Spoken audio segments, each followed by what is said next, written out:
And another naman diba siya. And then ito pa. Sana ano, kaya natin water.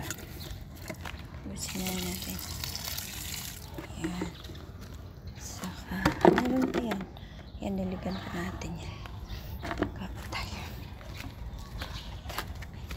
Parang dilig natin.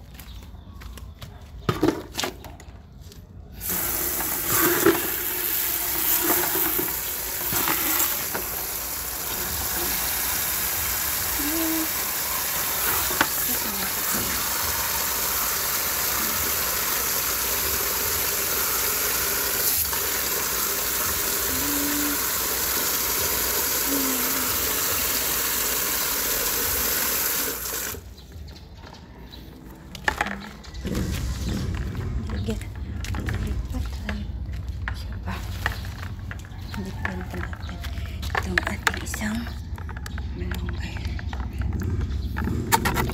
Ayan. Diba? Malabo siya. And then, ito pa.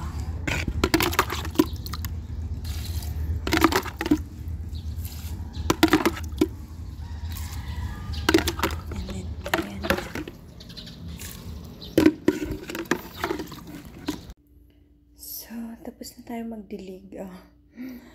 Ngayon, magliligpit tayo ng bed bago tayo maliligo. Maglilinis muna tayo ng bahay bago tayo alis.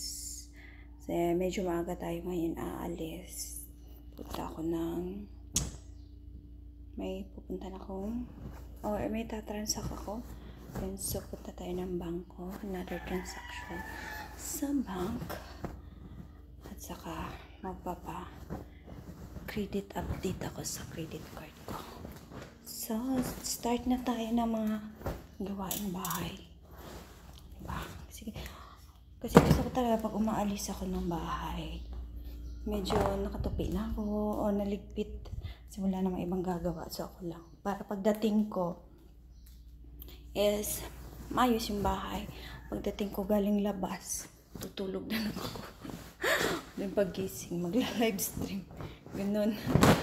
Diba? Ayaw ko lang, yung pang umalis ko na magulo yung bahay. Kasi pag uwi ko, pagod na nga. Yung parang pagod ka galing sa labas. So, gusto mo na lang matulog. Ganun. Saka medyo ako. Naiirita ako pag makalat. Ganun, hindi ko maiwasan yun.